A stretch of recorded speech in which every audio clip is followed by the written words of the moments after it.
এই বাংলাদেশ শেখ হাসিনার আমলে একটি পুলিশ স্টেটে পরিণত হয়েছে। কই আয়না ঘরের স্রষ্টাদের কারোই তো কিছু হচ্ছে না। 20টি দিন অতিবাহিত হয়েছে, কিন্তু এখন পর্যন্ত মনে হয় না এই দেশে বিপ্লবীদের সরকার প্রতিষ্ঠিত হয়েছে। একমাত্র আসিফ নজরুল ছাড়া বিপ্লব সফল করতে হলে এই দুর্বৃত্তদেরকে দমন করতে হবে।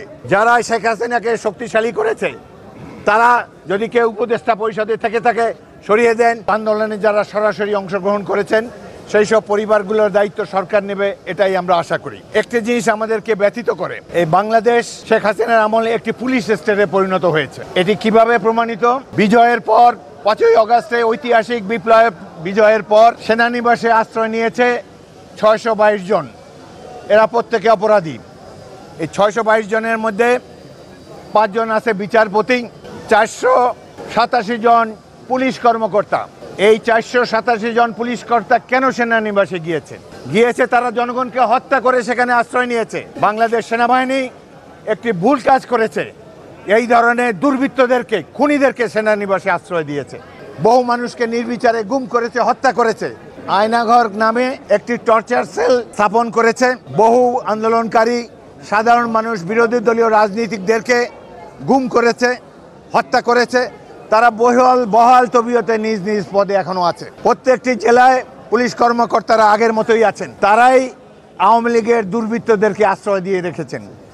কই এখন পর্যন্ত যারা আয়নাঘর নির্মাণ করেছে, সরকারের উচিত ছিল, প্রতিরক্ষা মন্ত্রী, প্রধান উপদেষ্টার উচিত ছিল সাংবাদিকদেরকে সেখানে নিয়ে গিয়ে দেখানো কত ঘৃণিত এই নরপশুর দল, কিভাবে নিরীহ মানুষদেরকে তারা অত্যাচার করেছে, টর্চার করেছে, হত্যা করেছে। কই আয়না ঘরের স্রষ্টাদের কারোই তো কিছু হচ্ছে না। একজনকে মাত্র গ্রেফতার করা হয়েছে।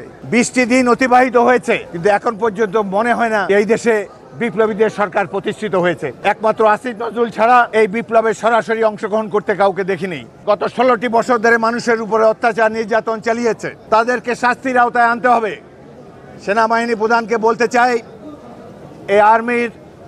এই সেনাবাহিনীর অন্যতম প্রতিষ্ঠাতা হিসাবে আমি বলতে চাই, সেনাবাহিনীকে এমনভাবে রাখবেন, এমনভাবে তাদের আচরণ হওয়া উচিত যাদেরকে মনে না হয় যে তারা জনগণের বিপক্ষে দাঁড়িয়েছে।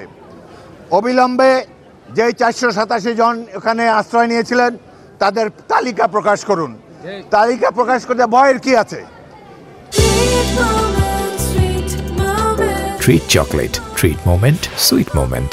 বিপ্লব সফল করতে হলে এই দুর্বৃত্তদেরকে দমন করতে হবে। আমরা বিস্ময়ের সাথে লক্ষ্য করেছি, কয়েকদিন পরে একটি প্রতি বিপ্লব সংগঠিত করার চেষ্টা করা হয়েছে, যাতে মদত দিয়েছে কয়েকজন বিচারপতি এবং গোপালগঞ্জের কিছু প্রতিবেশী রাষ্ট্রের মদতপুষ্ট সন্ত্রাসী দল। কিভাবে তারা 5ই আগস্টের পরেও এই সাহস দেখায়? তার সেনাবাহিনীর গাড়ি পুড়িয়ে দিয়েছে, সেনা সদস্যদেরকে হত্যা করা হয়েছে। আমরা তাদের দৃষ্টান্তমূলক শাস্তি দেখতে চাই। যারা শেখ হাসিনাকে শক্তিশালী করেছে তারা যদি কেউ উপদেষ্টা পরিষদে থেকে থাকে সরিয়ে দেন। প্রশাসনে যারা আছে সরিয়ে দেন। বিপ্লবকে নিজের গতিতে চলতে দেন এবং আপনারা কেউ ভাববেন না যে বিজয় অর্জিত হয়ে গিয়েছে। পাশের দেশে বসে শেখ হাসিনা অনেক ষড়যন্ত্র করবে, সুতরাং আপনারা সজাগ থাকবেন।